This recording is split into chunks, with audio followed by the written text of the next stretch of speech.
Hello UPSC aspirant, hope so you all are doing so good. My name is Abhay and I'm a fellow UPSC aspirant. अगर आप किसी समाज की असली प्रगति जानना चाहते हैं तो देखिए उस समाज में महिलाओं की स्थिति क्या है। स्वामी विवेकानंद नमस्कार दोस्तों, स्वागत है आपका यूपीएससी एक्सप्लेन्ड सीरीज के एक और थॉट प्रोवोकिंग एपिसोड में। आज का विषय है the role of women in Indian society, social justice. क्या आप जानते हैं कि भारत की प्राचीन सभ्यता में महिलाएं शिक्षा, राजनीति और समाज में अग्रणी भूमिका निभाती थीं, लेकिन कालांतर में सामाजिक संरचनाओं और परंपराओं के कारण उनकी स्थिति में भारी गिरावट आई।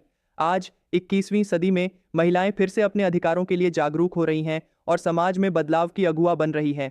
इस वीडियो में हम जानेंगे भारतीय समाज में महिलाओं की ऐतिहासिक भूमिका, वर्तमान स्थिति, उनसे जुड़े सामाजिक आर्थिक मुद्दे, सरकारी नीतियां, कानूनी प्रावधान और अंत में कुछ चुनौतियां और संभावित समाधान। सबसे पहले बात करते हैं हिस्टोरिकल रोल ऑफ विमेन की। भारत के प्राचीन काल में महिलाएं ज्ञान, कला और धर्म में अग्रणी थीं। गर्गी और मैत्रेयी जैसी विदुषियों के नाम आज भी वैदिक साहित्य में मिलते हैं। लेकिन मध्यकाल आते आते महिलाओं की स्थिति कमजोर होती गई। बाल विवाह, पर्दा प्रथा और शिक्षा से वंचित होना जैसे मुद्दे सामने आए। अब बात करते हैं प्रेजेंट सिनेरियो की। आज महिलाएं शिक्षा, विज्ञान, राजनीति, खेल और व्यापार सभी क्षेत्रों में अपनी पहचान बना रही हैं। लेकिन ग्राउंड रियलिटी यह है कि जेंडर इनइक्वालिटी अब भी समाज में गहराई से मौजूद है। आइए अब महिलाओं से जुड़ी कुछ प्रमुख समस्याओं को समझते हैं। पहला, एजुकेशन गैप। आज भी ग्रामीण भारत में बहुत सी लड़कियां स्कूल नहीं जा पाती या जल्दी स्कूल छोड़ देती हैं। दूसरा, जेंडर पे गैप। काम करने के बावजूद महिलाओं को पुरुषों से कम वेतन मिलता है।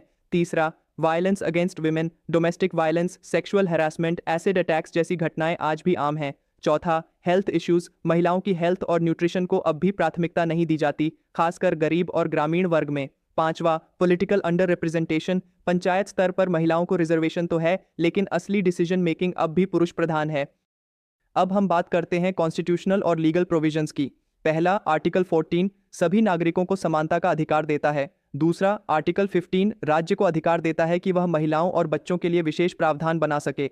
तीसरा, article 16 equal opportunity in public employment का अधिकार देता है।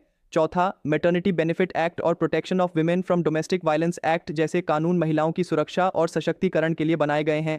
अब जानते हैं कुछ गवर्नमेंट स्कीम्स के बारे में जो महिलाओं के अपलिफ्टमेंट के लिए शुरू की गई हैं। पहला, बेटी बचाओ बेटी पढ़ाओ, जेंडर डिस्क्रिमिनेशन को रोकने और बालिका शिक्षा को बढ़ावा देने के लिए। दूसरा, उज्ज्वला योजना, महिलाओं को क्लीन कुकिंग फ्यूल उपलब्ध कराने के लिए। तीसरा, महिला ई हार्ट और स्टैंड अप इंडिया, महिलाओं को एंटरप्रेन्योरशिप के लिए प्रेरित करने के लिए। चौथा, सुकन्या समृद्धि योजना, बालिकाओं के भविष्य की आर्थिक सुरक्षा के लिए। अब बात करते हैं कुछ सोशियोलॉजिकल और साइकोलॉजिकल एस्पेक्ट्स की।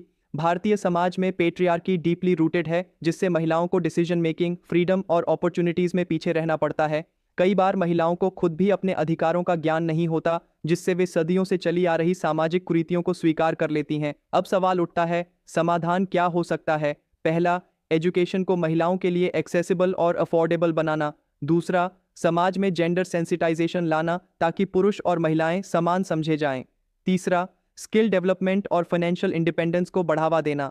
चौथा, महिलाओं की पॉलिटिकल पार्टिसिपेशन को ग्राउंड लेवल से नेशनल लेवल तक प्रोत्साहित करना। पांचवा, मीडिया और सिनेमा जैसे प्लेटफॉर्म्स का इस्तेमाल कर विमेन एम्पावरमेंट की पॉजिटिव स्टोरीज को सामने लाना। अब बात करते हैं एक बहुत ही दिलचस्प तथ्य की। क्या आप जानते हैं कि भारत में विमेन सेल्फ हेल्प ग्रुप्स यानी एसएचजीज दुनिया के सबसे बड़े grass root level empowerment model में से एक माने जाते हैं? लाखों महिलाएं आज सेल्फ एम्प्लॉयमेंट से न केवल आत्मनिर्भर हो रही हैं, बल्कि समाज को भी एक नई दिशा दे रही हैं। तो दोस्तों, आज हमने जाना कि महिलाओं की भूमिका सिर्फ एक घर की सीमाओं तक नहीं है, बल्कि समाज के हर क्षेत्र में उनकी भागीदारी आवश्यक है। सोशल जस्टिस तभी संभव है जब हम महिलाओं को समानता, सम्मान और अवसर दे सकें। जैसा कि मलाला यूसुफजई ने कहा था, we cannot all succeed when half of us are held back. अगर आपको इस वीडियो से कुछ भी नया सीखने को मिला हो तो कृपया एक लाइक ज़रूर करें, कमेंट करके अपने विचार साझा करें और चैनल को सब्सक्राइब करना ना भूलें ताकि ऐसे ही वीडियोस आपको रोजाना मिलते रहें। आपके समय और भरोसे के लिए दिल से धन्यवाद।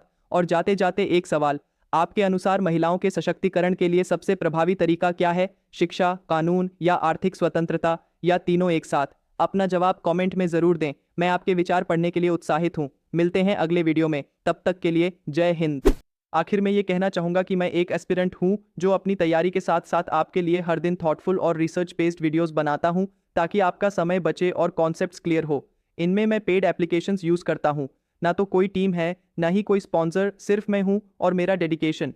हर दिन वीडियो बनाना मुश्किल होता है, लेकिन आपकी लर्निंग के लिए मैं लगातार मेहनत करता हूँ। अगर आपको लगता है कि ये एफर्ट आपकी प्रिपरेशन या नॉलेज को एनरिच करता है, तो प्लीज़ यूपीआई स्कैन करके सपोर्ट जरूर कीजिए। आपका छोटा सा कंट्रीब्यूशन मेरे लिए सिर्फ फाइनेंशियल हेल्प नहीं बल्कि मोटिवेशन भी होगा।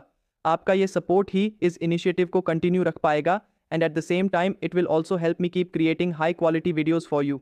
सो हम अपने इस वीडियो को यहीं पे कंक्लूड करते हैं। आपका सपोर्ट, आपका शेयर मेरे लिए फ्यूल का काम करेगा इस जर्नी में। मैं उतनी मेहनत, उतनी एफर्ट और लगा पाऊंगा। सो प्लीज़ आप इस वीडियो को जरूर शेयर करना। Comment down if you have any query, share this video. Thank you so much. तो अब मिलते हैं अपने अगले वीडियो में। Till then, work hard, stay healthy and keep studying. I am Abhay, signing of.